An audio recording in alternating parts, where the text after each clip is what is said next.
All right, we are on air. It is Thursday, February 7th, and this is a meeting to discuss ongoing issues for Backdrop CMS Core and surrounding things that are important. Starting with contributed projects, we have one new release this week. It is Entity Reference Module, which is a little interesting. My guess is that probably the reason we have that is that there was some other contrib project that depended on entity reference, and so somebody thought that it would be better to just finish what was there rather than trying to rewrite the other thing that depends on it. But we do have another reference module solution that we prefer.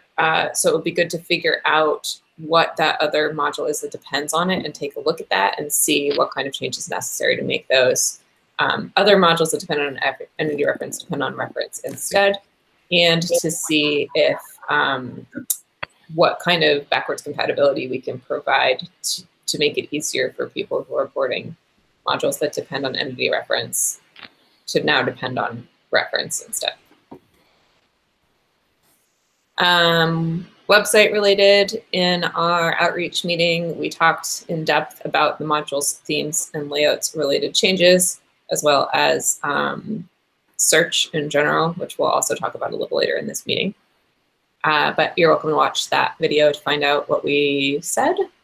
We also talked a lot about the homepage demo button, but we wanted to follow up with Nate in this meeting and see if there was anything else we need to do for that. So far, our list includes implementing the suggestions that were already made, linking up the homepage to the new demo page, and then making sure that the other ways to install Backdrop page is ready to go as well. And then we're probably ready to release that to the wild. I did notice on this agenda, though, Nate, it says occasionally fails making sandboxes. I haven't run into that. Do you want to talk a little bit about that issue? Yeah, it came up. I think Doc Wilmot encountered it when he was doing his testing as well. He took a screenshot and put it in the issue. I've encountered it several times as well, that sometimes you click create a demo and it says a demo sandbox could not be created at this time.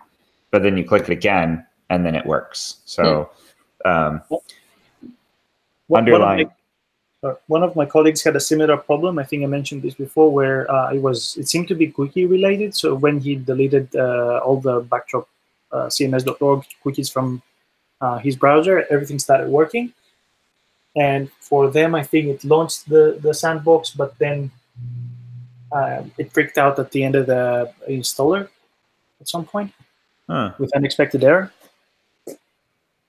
I haven't had that one occur, but yeah, the sandbox not being created seems to be that Tugboat sometimes just doesn't provide a response. Either that or it's providing something that our code isn't parsing correctly, and so it thinks that it fails. I'm not certain. But yeah, I don't know. I think I would like to figure out the root of that. Having it fail intermittently even can be really confusing, because you think, oh, this doesn't work, and that's a very bad first impression. Although if it just says, please try again, and then you click it again and it works the next time, at least it's handling that gracefully. It's not like fataling out or anything. So yeah, that's true. Yeah. Anyway, I don't know. Maybe we don't need to hold it up, but we do need to keep researching why that is occurring.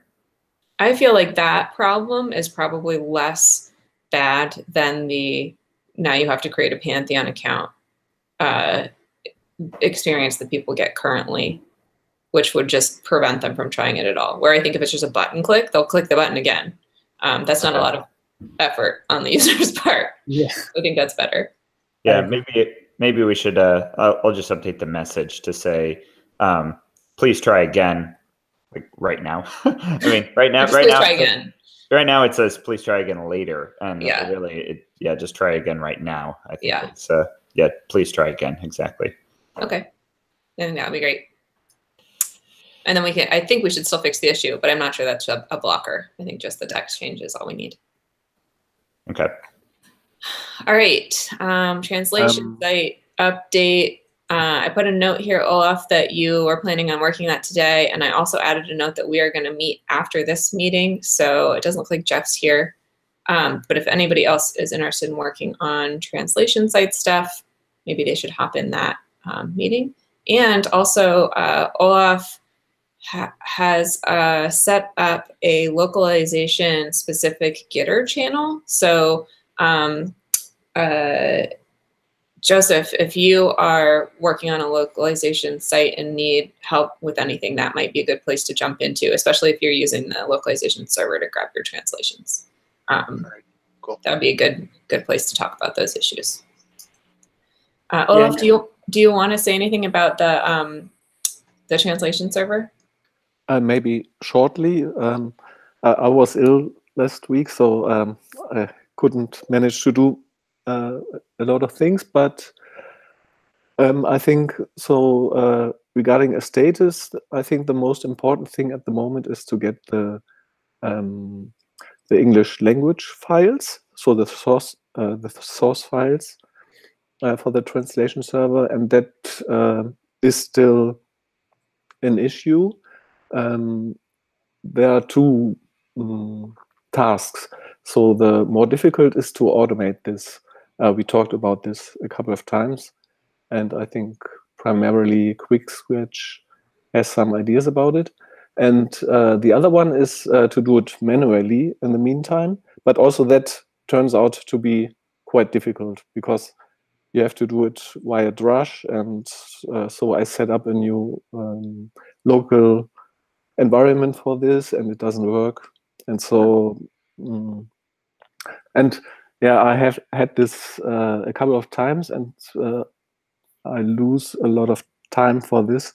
So I think we should find someone who tries to manage all the language extraction things so that I can focus on other things.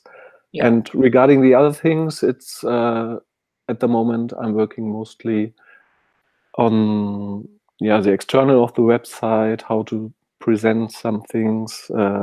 So for example, the login page and so on. And I'm quite optimistic that all these things will work quite good.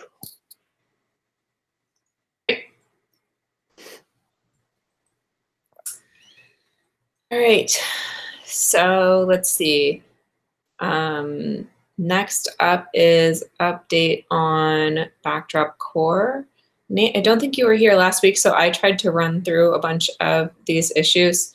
So if there's anything on here you don't see, that is stuff I added last week. Sorry about that. Go ahead and give it a go. Sure. Okay. Well, we'll start with 1.12.2, which is the next bug fix release.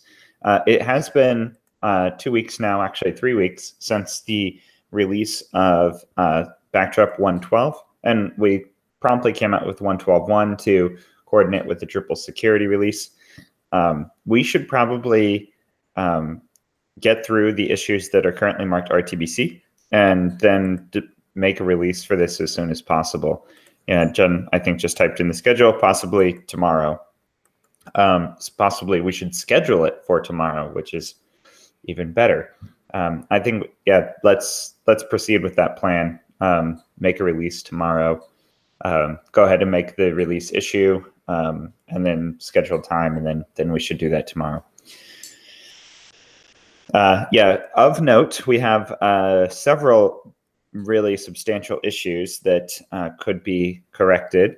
One of them is a regression, actually. The upgrade to Views. Views now has support for CSS Grid, and it was supposed to be backwards compatible, where the current sites were going to continue using the old table-based grids, and new views would use CSS Grid by default, but you could still use the table-based one if you wanted to.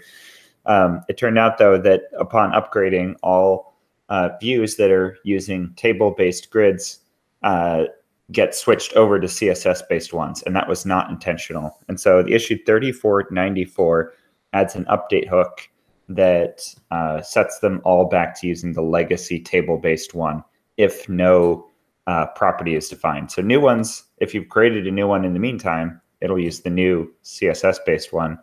But if you haven't modified your views to use the new one or set up new ones, then they'll have an undefined value. And that's what this update hook corrects. It'll set it back to the legacy approach.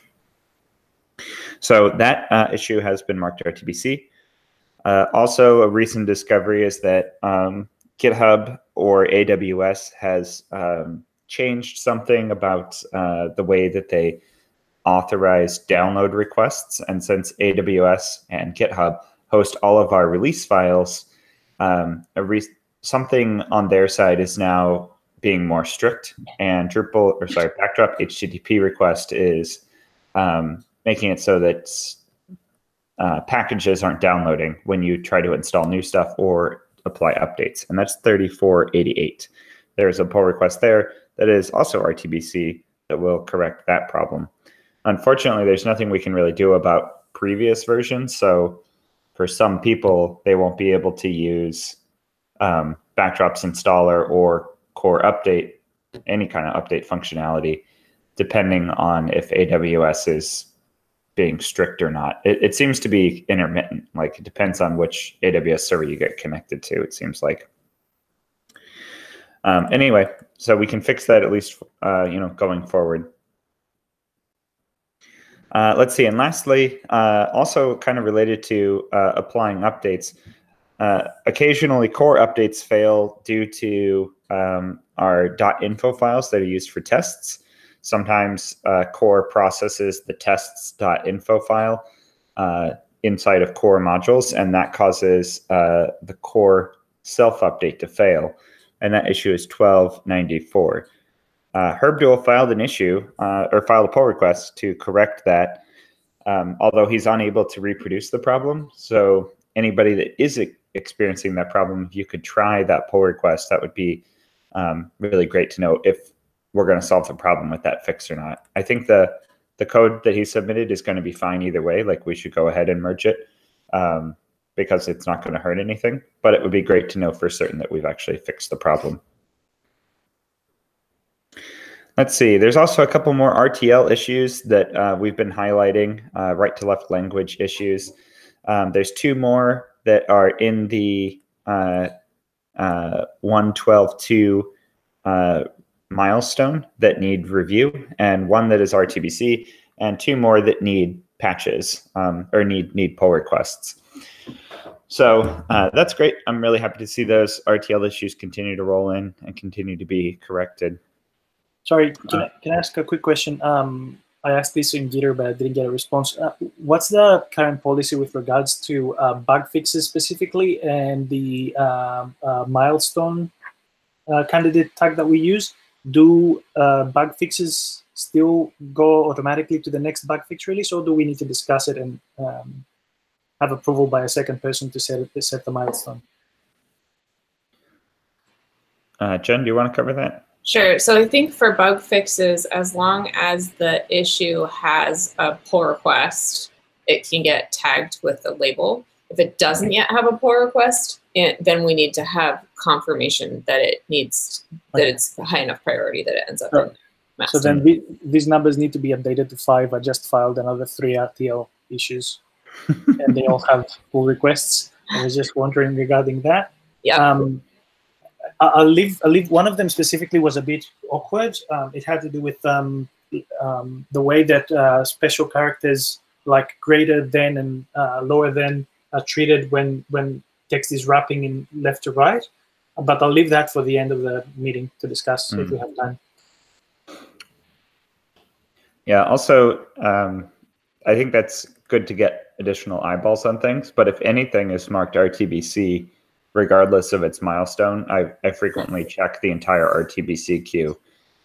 So if it gets to RTBC, it doesn't really matter what its milestone is if it's ready to go. If it's bug fix suitable, I'll put it in and I'll see it. At least that's my personal behavior. I know we've got HerbDuel and Jeff as well. Okay, that's it for 1.12.2 issues. Those top 3, I think we'll be able to complete easily before tomorrow's release, and we'll see if there are other issues that are in the RTBC queue. We'll work through those as well. Just another issue that I remembered, and I'm not sure if it needs to go to the next bug fix release or it's a big change and then it needs to go to 1.13. So Jacaponde filed an issue that it has been mentioned multiple times. Now that we have multiple security releases, then core complains if someone has updated to the latest previous security branch, but they don't want to upgrade to the next branch. So if they have upgraded to 1.11, the latest security release, the site status complains about another security release being available. Mm-hmm. So Jack filed an issue for that. Let me see if I have that open somewhere. It's issue 3524. And I did some digging around, and thanks, Olaf, for finding that the respective issue in D.org, and how they seem to have sorted that issue for D8 was that they temporarily used a workaround where they actually hard-coded core versions so that it doesn't complain, and then they came up with a more robust solution. So yeah, I'm not sure if this is a 1.12 or 1.13 issue, just mentioning it. Yeah, I would say as soon as we can correct that, that's bug fix release worthy, just making it so that security updates, like it can figure out if like 1.3.4 and 1.12.1 have the same security fix. I'm not sure I said that right, but yeah, 2 different minor versions. Their bug fix releases might both have the same security fixes. I think we need to update our feeds so that we specifically say, like, this security problem is fixed in this release, and then do some kind of comparison that the older versions check to see if they have the same security fixes, like put the security release number in the update feed and then start doing some checking there. So I added a comment there. I don't know if my thinking is right, but we need some way in both ends, like the product itself, the logic in the product itself, and then on the B.org side of things, to mark security releases as equivalent. Mm-hmm. Oh, because interesting. Because then we would have the issue where, imagine like we have just this possible situation where we have 2 security releases for both branches, the 2 latest branches, but then the logic accommodates for that, and we don't, like if we separate it by branch, then if the latest branch for some reason gets a security release and there's no equivalent release for the 1.11 branch, then it won't complain when it should. So I think that there should be a way to mark multiple releases as equivalent, security releases as equivalent. Anyways, I added a comment there. I hope it makes sense, because my English is not 100%. If you could, like, anybody can chime in. Yeah. Let's brainstorm that. There's probably lots of ways we could solve it, but you're absolutely right. We'll need to update both the RSS feed, the XML feed and the product. Yeah, and because that's a bit more elaborate for a solution, I think that's the way. That's the reason why in Backdrop they decided to fix the immediate problem, the immediate problem with hard coding by hard coding things, and then they deprecated that function when they came up with a better solution. Great. So there are a bunch of this was in the open discussion section. I just moved it up to this part of the agenda because we're talking about it now. But there are a bunch of things that we have to do to figure out how to handle this appropriately. And if we want to do a quick fix for the next release, I'm totally fine with that. But we also talked about figuring out what our policy is about backwards, previous version security updates. And I think we had previously discussed we were going to do a year back. So that would have been 3 updates, but I wanted to get consensus from the PMC about whether that's what we want to do. And then when we do that, if we know it's going to be a year, then that's really easy to code that logic to be this number, -3 major version numbers or whatever, and then check the most recent there, sort of thing. But until we have a policy around how many releases back are we going to maintain secure versions of, it's really hard to code something general that'll account for it. I think we should either do the hard code the specific versions that are secure, or we need to adopt a policy because if it's different every release, that's going to be really hard. If we had that policy in place, the logic would be simpler. But then we add a lot of overhead in the for the core committers, when they do the releases, because they will have to do 3 simultaneously releases, correct? The security things. Yeah. Yeah, that's something to be decided. Yeah. So that's why I think we should have a PMC issue to talk about, because I think as long as we do it consistently, it doesn't matter what we do. But it should be publicly stated what the policy is so everybody knows they have, 8 months instead of a year or whatever it is. And then as long as we do that consistently all the time, that's fine. So if 3 releases is too much, we could do 2, but I think we just need to have something. So for this release, if we want to do the same fix that Drupal 8 did, that's fine. But I think we're going to need to also figure out kind of bigger picture what we want to do long term. Yep.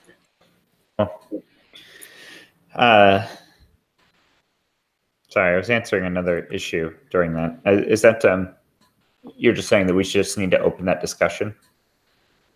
I had a to-do here from last week that I didn't do, which I'm doing now, which is to open a PMC issue and get consensus on how many, with every security release, how many updates we're going to roll out. Yeah, okay.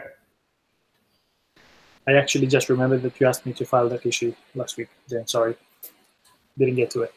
Oh, I thought I didn't do it, but You I'm have happy me to take the now. blame. Blame me, yeah. Do we want to solicit opinions right now on how long we should go? I mean, I think it would be good to get feedback from everyone here if you guys have opinions on how many versions. But then I think we should also take that to the PMC and get like an official vote too. Yeah. So, yeah. The What do you question guys is think? Also, can you guys hear me at all, by the way? You're Yeah. quiet, but we can hear Okay. you. All right. Okay. Also, are we taking into account the severity of the issues? Like So whether that's they're- what we had been doing. Nate, you can probably talk to this better than me. But depending on the severity of the issue, so far, we've gone back more versions if it was super bad. Yeah, so Um, that's like we don't. I mean, it's not just like the one decision of this many things, but also it's like how many to go back for the various severity levels. Well, that's what we have done because we haven't had a policy. Yeah, so just saying it's We are still a small community, so even small numbers make matter. But a couple of days ago, I was looking at the stats that we have now, because we have stats. It's not exposed, but we do have stats per project, and there's only just a very few sites, like 20 out of the 800 or 900, that are stuck in a really old version.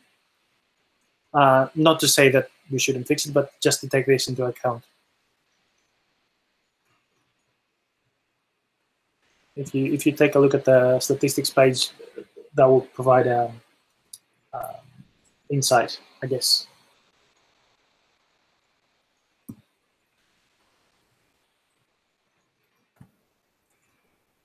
Yeah, and hopefully as time goes on, if auto updates actually become a thing, that'll become, it'll be interesting because the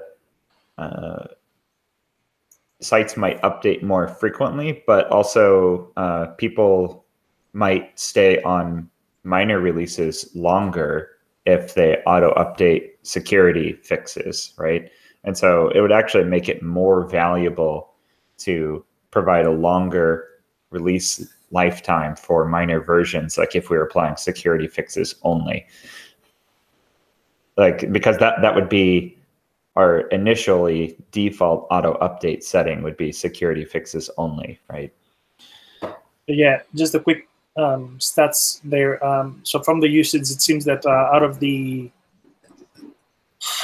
more than 800 sites, half of them, 436, are on 1.12.1, and then maybe another 200 or 300 are on 1.11, and then you have like even 40 sites on 1.9 or 1.8, which are really outdated anyways. So I think it's safe to consider those sites the respective thing of abandoned, like as the D6 sites that are just lingering on in d.org, the respective stats.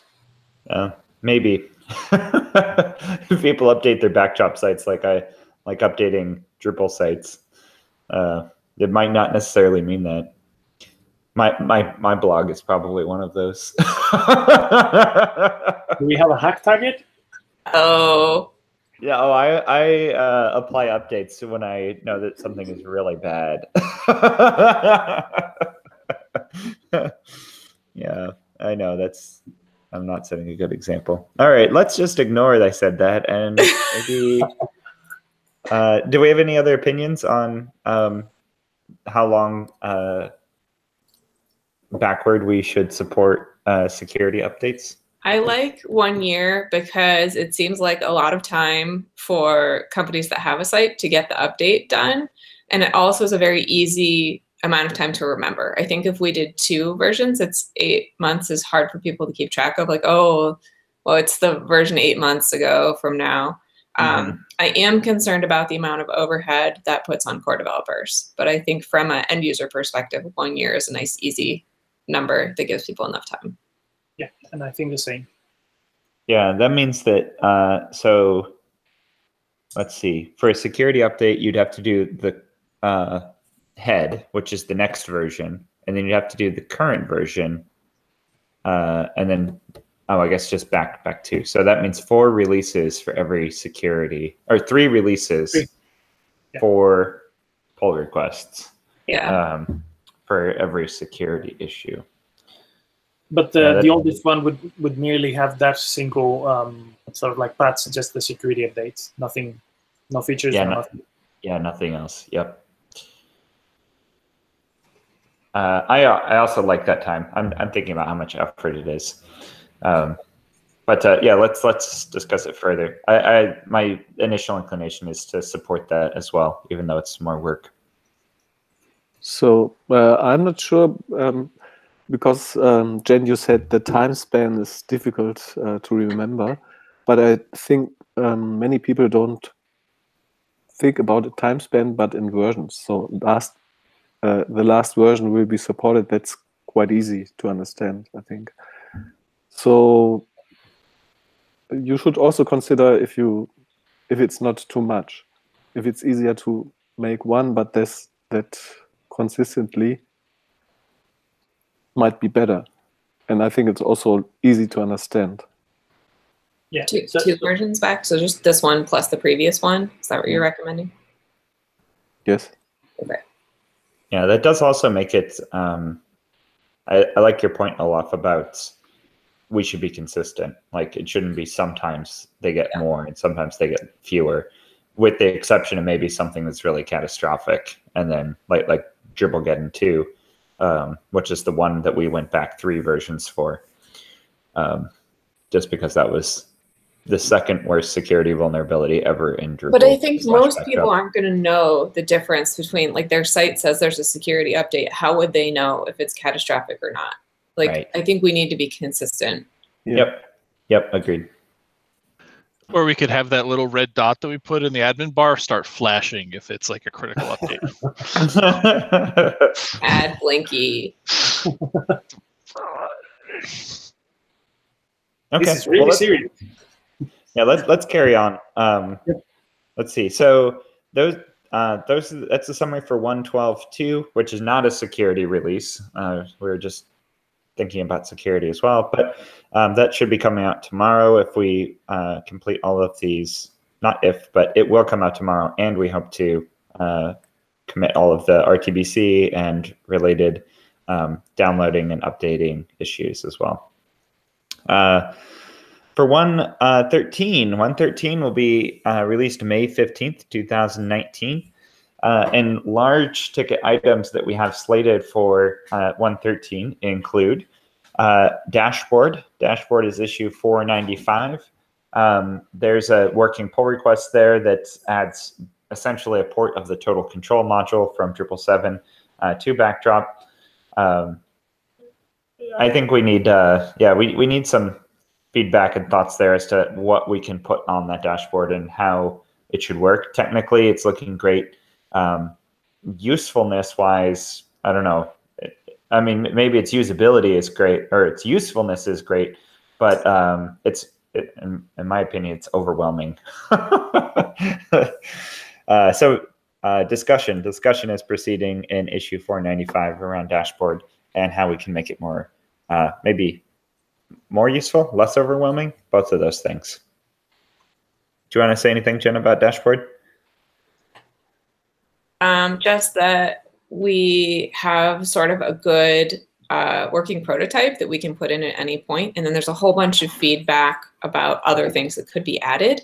So I would love it if we can get Dashboard in sort of as soon as possible in a good working state, and then we can have follow-up issues on other things we want to add to the dashboard. And I know right now there's issues about like adding charts and adding icons and adding, more useful blocks. And I think all of that can come later. And so I would love to see something get in as fast as possible, just so we know we have something for the next release. So if we can get more testers on that to give us our feedback on if it is ready to go in now or not, that would be great. Now as in 1.15 always. Well, yeah, I mean, it could get committed now, but then it wouldn't come out until 1.30. Yeah, right. Yeah. Cool. And the sooner we add it, the more exposure we'll have with the PR sandboxes as well. People can test it along other features.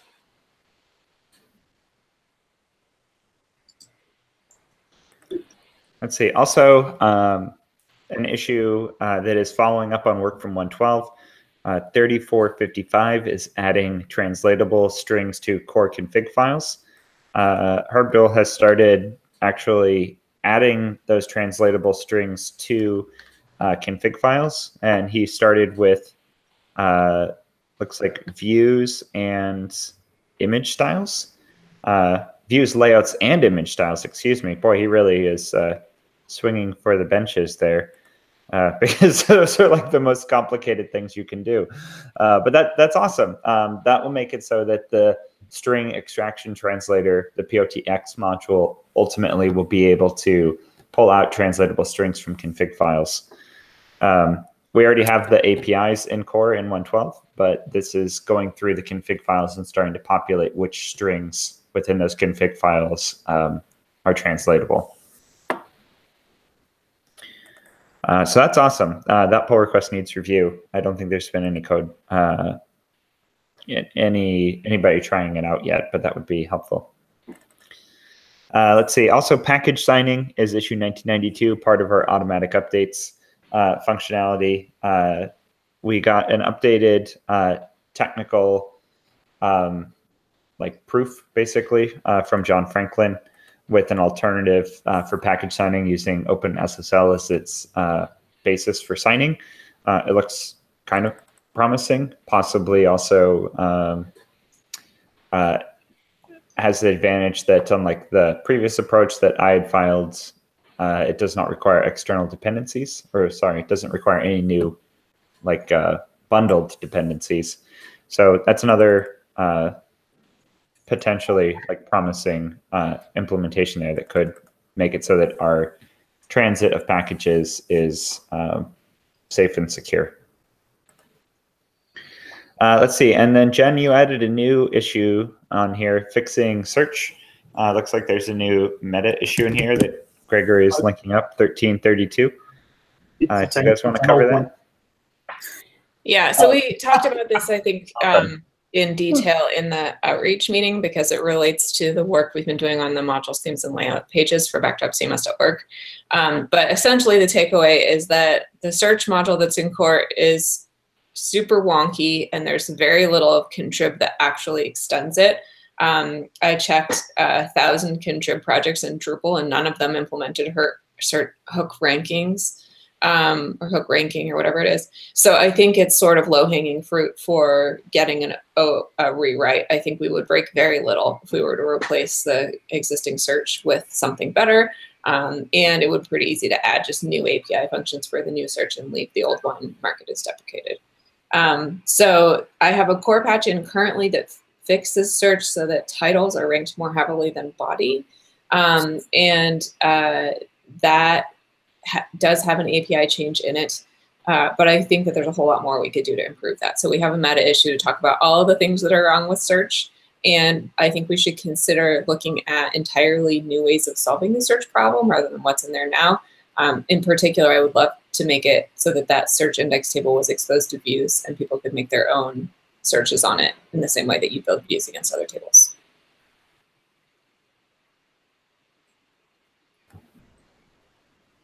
Great.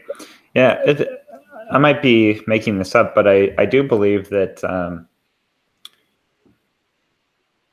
oh, maybe I am making this up. Never mind. I was going to say, I think that entity field queries not being able to join on non-field tables was related to that somehow, but I don't think views uses entity field query, so I may have made that up.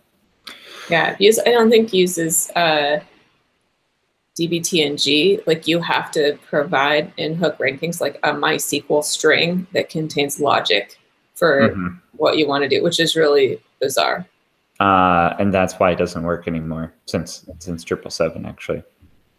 That makes That would sense. explain why all the views stuff, the integration doesn't work anymore. Mm-hmm. Yeah. Okay. Jen mentioned API changes. Is this eligible for the next release, or does this have to be a backdrop 2? So this is not that issue, but the one, I think I tagged it as a bug fix. It might have a milestone on it, Nate. But just the one to rank title more heavily than the string appearing in the body. That did require an API change because I had to pass the keyword that you searched on into the function that does the searching, which it wasn't there before. So I added a parameter to hook ranking in order to make that happen. So I think it's an API addition. Right. Yeah. Adding parameters is acceptable, but you just need to add a since doc block Around the parameter definition. Yeah. Well, at the bottom of the function, just saying Okay. that this parameter was added in version 1.13 Okay. or whatever. I can do that.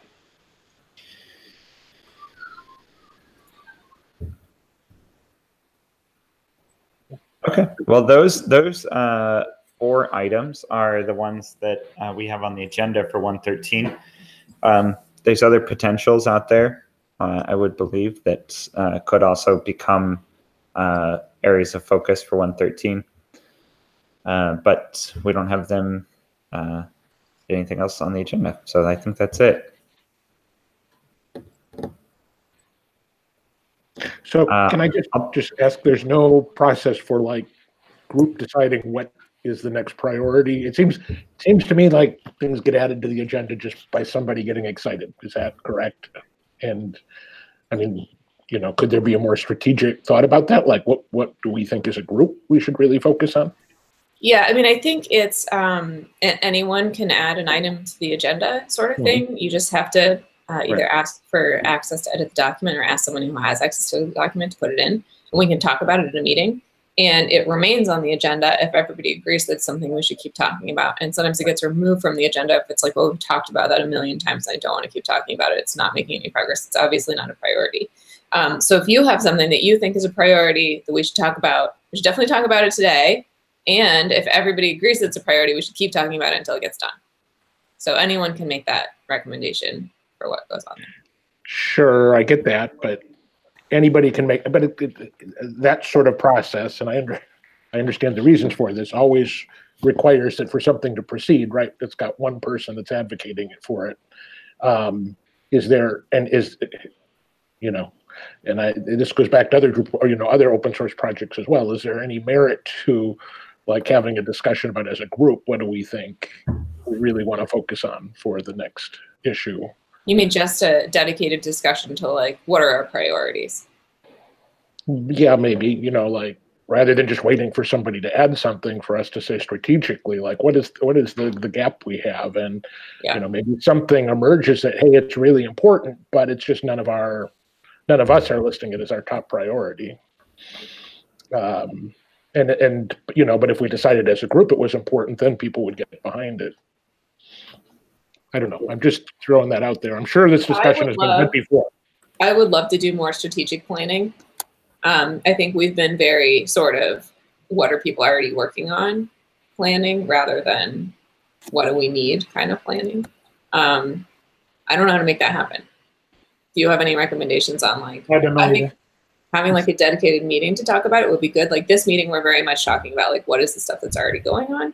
But I think it would be good to have sort of a separate thing where it's like, let's not look at what's already going on. Instead, let's look at what's needed and talk about it that way. I think that would be good. And it might be good to do that meeting like right after a release, especially if we don't have a bunch of issues we need to talk about that are bug fix releases. Be like, okay, take a deep breath. Let's like look at the future. So I agree. I've been thinking that these meetings are very, you know, agenda driven. Every week it's the same, and it might be good at least once every release to like throw away the agenda and just say, hey, what do we want to do different, or this release, or, you know, what big things do we want to surface that aren't being surfaced, or you know, at least once every release. Yeah, I think that's great. Does it make sense to be part of the? Usually, the outreach meetings are shorter, much shorter than the dev meetings and the design meetings. And the outreach meetings sort of like touch the subject of what we should be doing.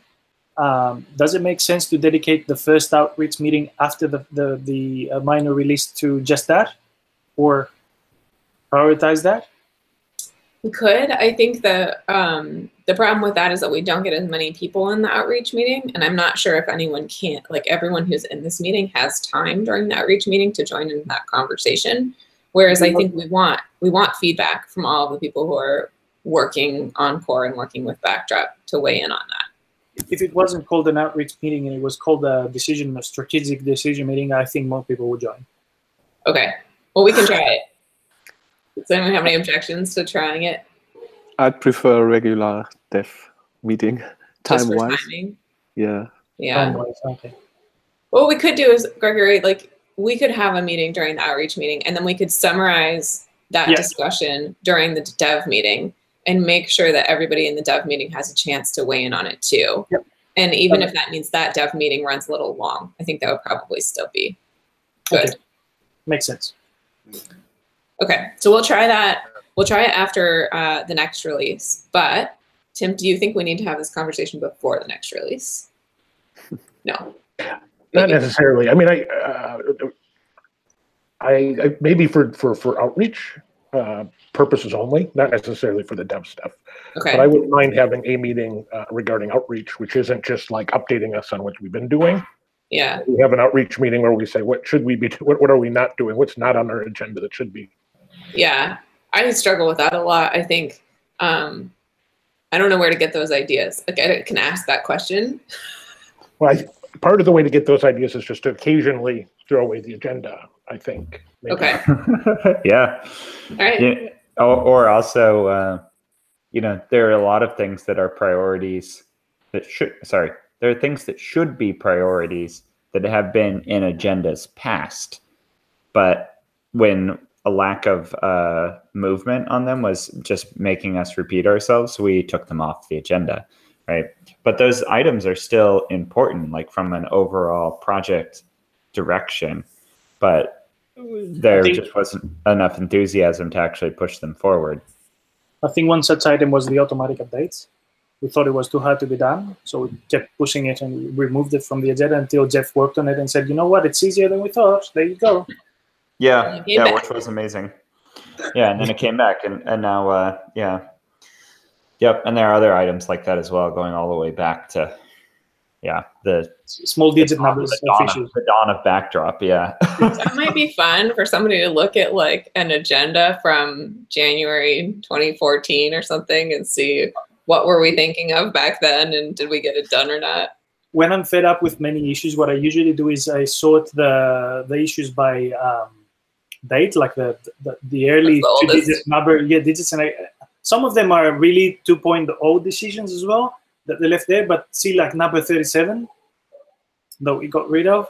Yeah, you like to take sort of like the oldest possible issue that is doable for 1.x and sort of like just move it forward. Yeah, I like that. Just get rid of the small digit number issues. Yeah. Yeah, these are all things that we can do like during these new planning meetings, release planning meetings, is we can do. We can form a new process for reviewing, the old stuff, take suggestions for new stuff. And I like that quite a lot. That's basically our opportunity to quote throw away the agenda is, make a new one at the beginning of each release. Yeah. Yeah, which actually kind of effectively we do kind of throw away the agenda, but not always. I mean, when stuff gets carried over from release to release, then it stays. Yeah, for example, the dashboard, which didn't happen in the previous release, was carried up. Yeah. Yeah. Which is a good thing. It's not bad.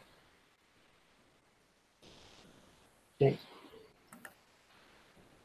We also not only should we review old agendas, we should check out our new milestone candidate tag too in the issue queue and see if there's anything there where like, oh yeah, we need this. Good place to find ideas.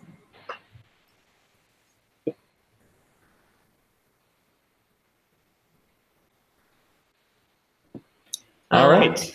So Nate, last time we had a meeting, we had two things we were discussing. This release in particular seemed to break a lot of things more than any previous release had. And so we thought it would be good to go back to creating the preview release on the day we do code freeze. Like when we're done, we should create a release just so that everyone can test that release for the next 2 weeks and make sure like things like the logs getting flooded with PHP warnings, that could have been easily prevented if somebody had been using it and then checked their log, right? But nobody noticed. And then some of the other stuff like the views grid stuff getting broken, that also should have been easy to identify beforehand, but we somehow missed it. So I think we should go back to doing the preview release on Code Freeze Day. And then we also, Gregory brought up the idea of figuring out if we can do some kind of visual regression testing.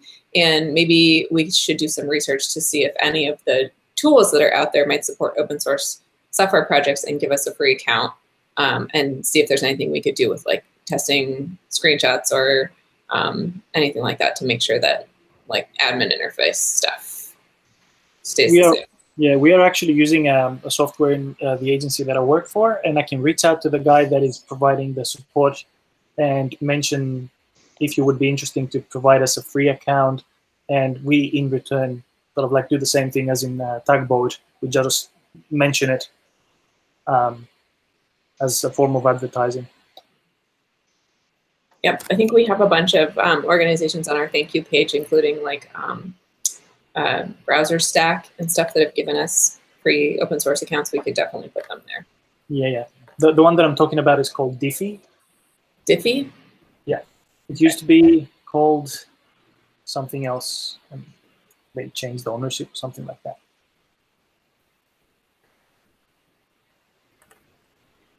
So another potential option there is Tugboat we're using for our demos.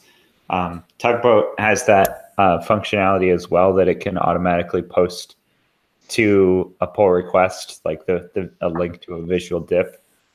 Its mechanism is that it creates a sandbox. So what we're using ZenCI for right now to make our demo sandboxes.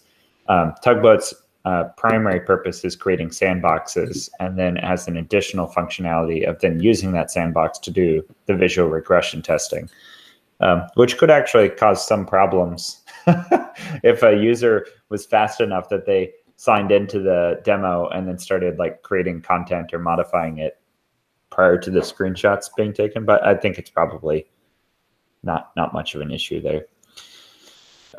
Anyway, so that's an option too. Like instead of adding more providers, we could pivot some of our existing stuff over to Tugboat, which I think might be good. I think we should talk with Gore about that possibility.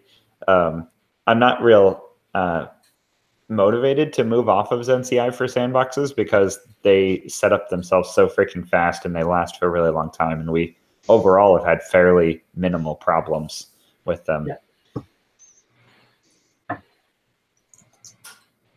On the other hand, though, I know Tugboat is in talks with the Drupal project as well to make it so that once they get over on GitLab, like Tugboat and GitLab work well together, as well as GitHub and Bitbucket actually. So they're planning on providing that same service to the Drupal project, which is a substantial amount of previews to be maintaining. So scale is an issue already for them. On the other hand, ZenCI is, it's got hundreds of open sandboxes for us right now with no problem, which is really kind of incredible. It is.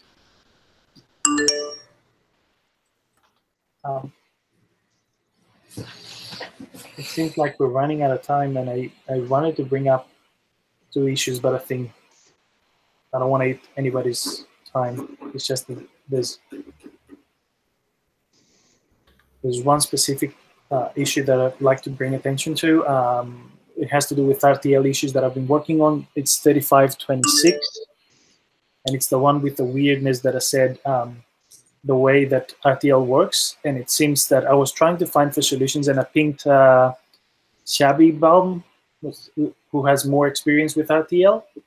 I'm waiting for his feedback there, but I found some resources on the internet that said there's this HTML5 BD tag that we can use when it comes to certain strings that need to maintain punctuation or what have you.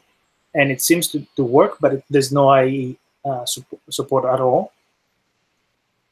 So it works for Chrome and Safari and all modern browsers, but it won't work to fix things there. What issue is this one again? That's 3526. 3526, okay. Yeah, I was fixing some RTL issues with the options element that we've added, like it was missing some padding, the add term link was on the left instead of the right. And while I was doing that, I noticed that the allowed HTML tags was doing some funny things with the greater than and smaller than thing signs. And it all came down to whether the text was actually wrapping in multiple lines or not.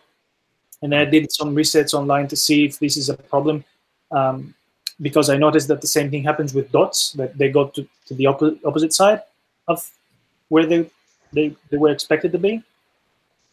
So if there's enough room for the whole thing to fit in one line, the problem does not occur.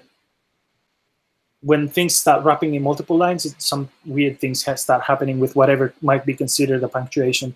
So the workaround there was to filed two pull requests, actually. One is a really tiny one. It just goes directly to the problematic places with the help text and wraps things in BD tags, and it solves the problem.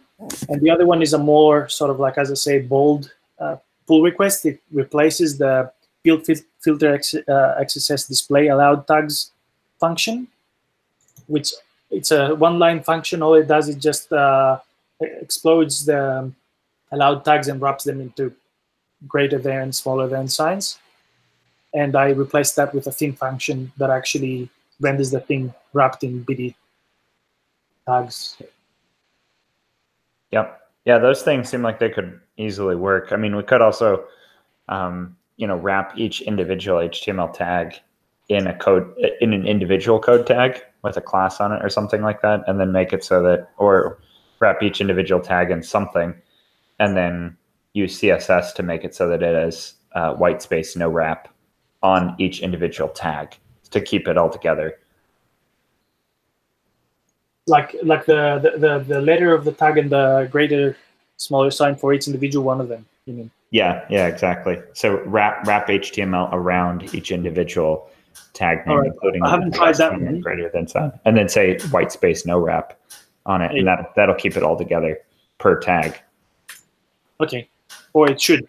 We should test it, because I've seen RTL do some weird stuff. So yeah, and it all comes down to lacking browser support, I guess, or standards support for RTL, because it seems to be an afterthought, unfortunately. But yeah. So yeah, this is crazy. Is this like trying to think that like the punctuation, like a period, is supposed to be at the it's thinking that it's like a question mark or a period, and it's putting it at the beginning instead of the end. Interesting. Huh. Yeah. Crazy. It is. So that was one interesting issue that I wanted to bring up. And then the other thing is that I started working again on the, this is related to search, but the search settings, actually. Hold on, I'll try to find the issue real quick.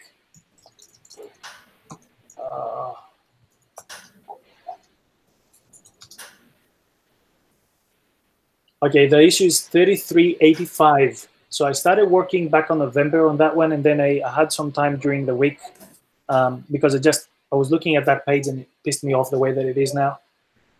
So the problem there is this: there's a pattern that we use, a UI pattern that we use for the languages page, which works really nice. When things need to be enabled or disabled, then at the same time, one of them has to be a default, which works very nicely for the languages. So I tried to work that, and I did go enough. Like I have it working for the search items, but there's some weird validation going on or required there to ensure that if a thing is not enabled, it cannot be set as the default, and if it is set as the default, it cannot be disabled, which seems to me that it could be easily done. It should be easily done using states, like if a checkbox is ticked, if a checkbox is ticked, then the respective radio button should be disabled, as cannot be unset from being the default or something. And So, but my point is that states does not work as expected in this situation. It just fails miserably. So what you might be running into as well is that if a form element is disabled, the browser will actually remove that field's value from the submitted post. So a disabled field, it basically isn't on the page at all as far as the browser is concerned. Like when it submits the form, it won't include the value of any disabled fields. And so I haven't noticed that. What I have noticed is that on such forms, the state does not work because actually switching, selecting a different radio button does not remove the checked thing from the previous and does not add the checked to the current one. So it happens visually, but when you check at the same time the code, nothing happens. Oh, right. That's yet another weird browser quirk, and that for some reason checkboxes and radios, the markup is never modified in the inspector, and why it does that, I'm not entirely sure. But you can use the JavaScript console, and then you can look at the properties of it, and it will actually say there whether or not it's checked or not, even though it's not in the markup. And so, my JavaScript weird thing. Yeah, I mentioned this before. My JavaScript is really laughable. So what I might do is just push the code that I have on the pull request there minus the weirdness, and then ask someone to just take a look at it and see if, because the same issue exists with the languages, the language listing page where you set the default. It's just that they have some really weird validation going on there, and if states does not work properly, then it explains why it's there. Yeah. And my point was that as a sort of like junior developer, persons trying to tweak things, it is a pain point with that specific UI pattern that we have, that I cannot easily just add things into a table and have them work with states when they should, in theory, work in the same way that state works for every other element. Just mentioning that. Okay. Okay. I actually thought that we had ended the broadcast because now this is not very broadcast-worthy material. But, okay, cool. Okay, let's go ahead and at least say thank you, everybody, for joining the meeting today. If you guys would like to hang out and after talk, then we can do that as well. But yeah, thanks everybody for joining. Yep. See you guys on the internet. Bye.